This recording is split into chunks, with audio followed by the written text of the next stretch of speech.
De estar aquí y conversar un poco acerca de la experiencia que he tenido y que se ha tenido un poco aquí en CATI. Trataré de un poco de comentar específicamente a las técnicas de monitoreo como tal de grupos biológicos, indicadores de biodiversidad en paisajes productivos.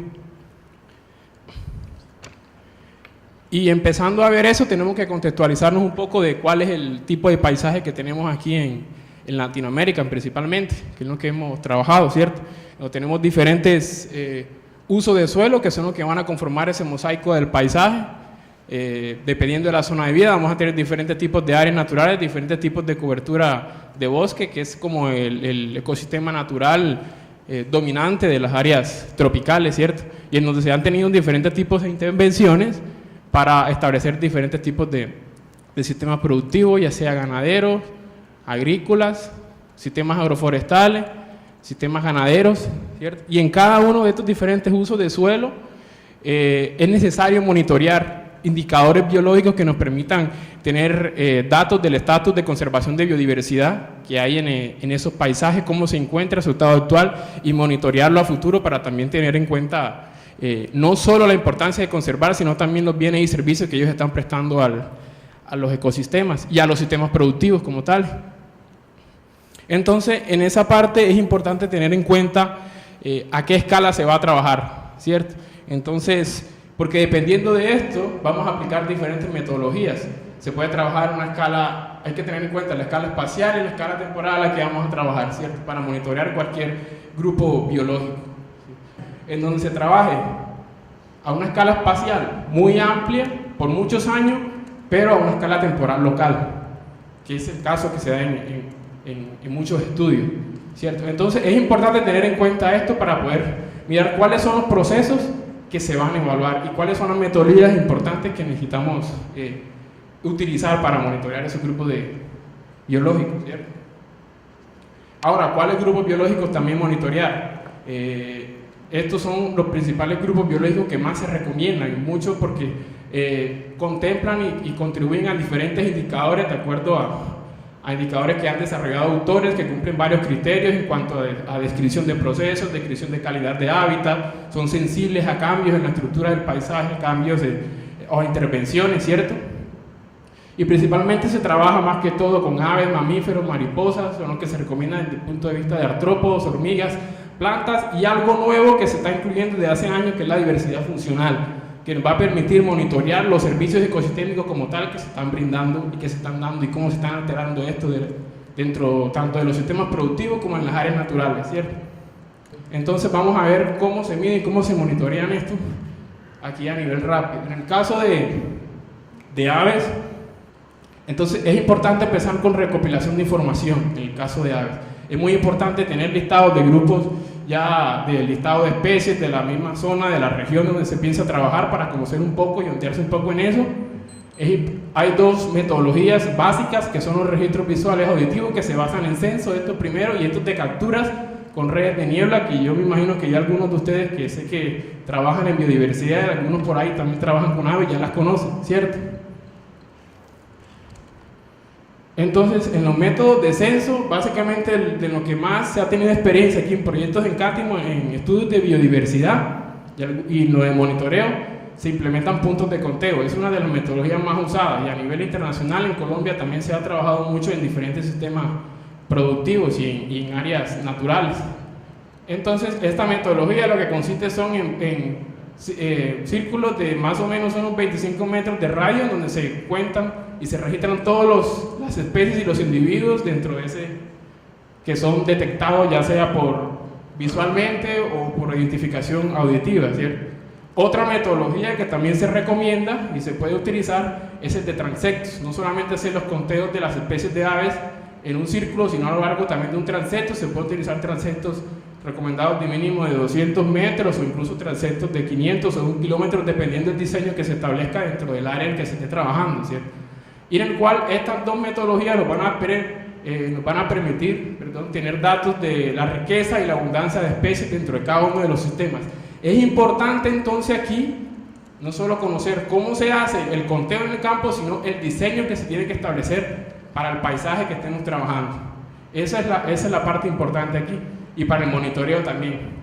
la técnica de captura con redes de niebla, que nos va a permitir tener datos de los individuos que se capturan, no solamente riqueza y abundancia, sino nos va a permitir tener datos, digamos, de los individuos, que nos van a ser datos, por ejemplo, que nos pueden directamente indicar la calidad del hábitat, por ejemplo, ¿cierto? En donde, qué tipo de datos se tiene. Entonces es una técnica que nos va a permitir capturar al individuo, tomarle datos de peso, mediciones, medidas morfométricas, ¿cierto? E incluso hacerle un seguimiento a través del marcaje con anillos, que hace muchos años se viene trabajando los ornitólogos en anillamiento en el mundo, ¿cierto?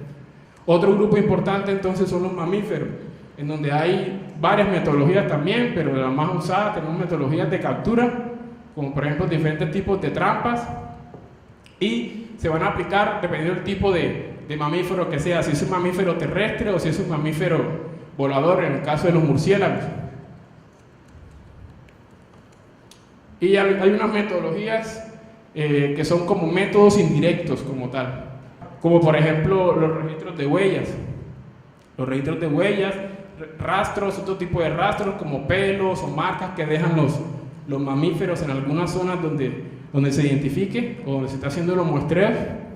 Y algunas de las técnicas son estas trampas de huella que se pueden establecer en diferentes diseños, en cuadrantes pequeños de 1 metro o 50 centímetros cuadrados, o incluso distribuirlas a lo largo de transectos de 100 o 200 metros, donde es una de las experiencias que se ha tenido aquí en CATI en monitoreo de mamíferos en sistemas de cacao, donde se ha monitoreado, se ha aplicado esta metodología, identificando todas las especies de mamíferos que están en los sistemas agroforestales de cacao a través de esta técnica de trampas de huellas en transectos.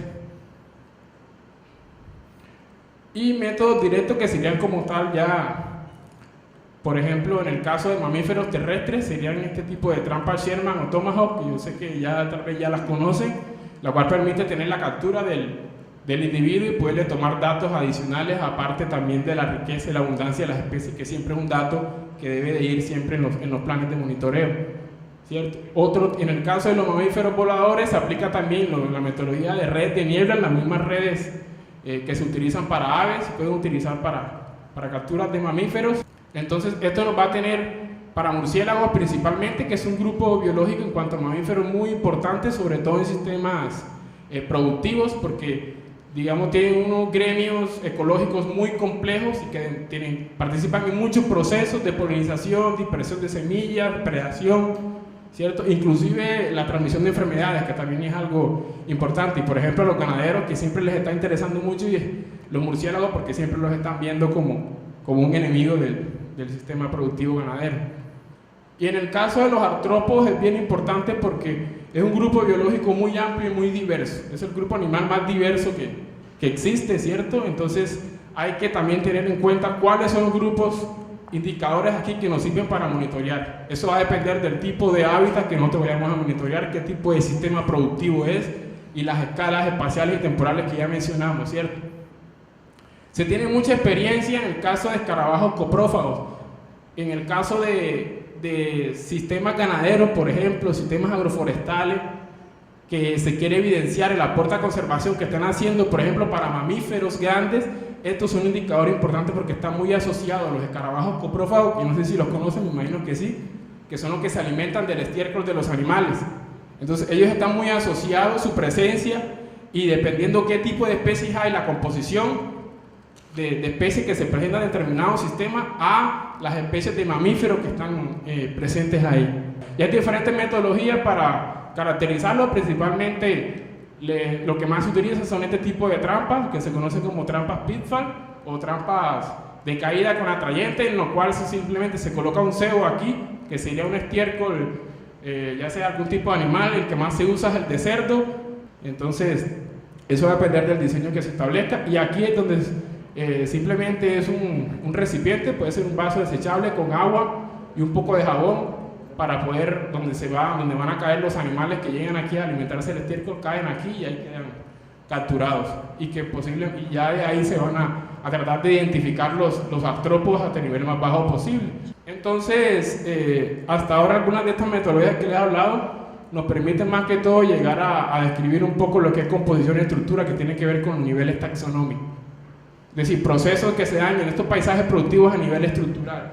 Pero es bien importante tener en cuenta cuáles son los procesos a nivel funcional que se están dando, porque eso nos va a permitir tener un conocimiento de cómo son. Si nos interesa conectividad, por ejemplo, tenemos que ver cuál es la conectividad estructural que nos va a servir desde este punto de vista, pero la conectividad funcional va a estar más asociada a esto también. Y en el asunto hoy en día de monitorear servicios ecosistémicos es muy importante saber cuáles son las funciones que están cumpliendo estas comunidades o estos grupos de especies dentro de cada uno de esos paisajes productivos y cuál es el aporte que estos están dando a esos servicios ecosistémicos, ¿cierto? Y eso está asociado a la diversidad funcional, que es un tema que se viene trabajando desde hace unos años. Aquí ya hay personal aquí en CATIE que llevan tiempo trabajando en eso. Y eso está asociado a estos rasgos funcionales, que se refieren básicamente a atributos que tienen los organismos a nivel de individuo como tal, y que nos van a permitir establecer grupos funcionales de acuerdo a atributos, ya sea morfológicos, anatómicos, que ellos tengan, que les permiten cumplir determinada función dentro del sistema. Entonces, esos rasgos funcionales nos permiten a nosotros no solamente tener riqueza de familia, riqueza de especies, por ejemplo, no tanto a nivel grupos, no tanto a nivel taxonómico, sino también grupos a nivel funcional, que va a variar un poco ahí. No solamente vamos a tener dentro de un mismo grupo funcional, por ejemplo, diferentes especies. Entonces, eso está relacionado directamente con los servicios que ellos están aportando al sistema. Gracias.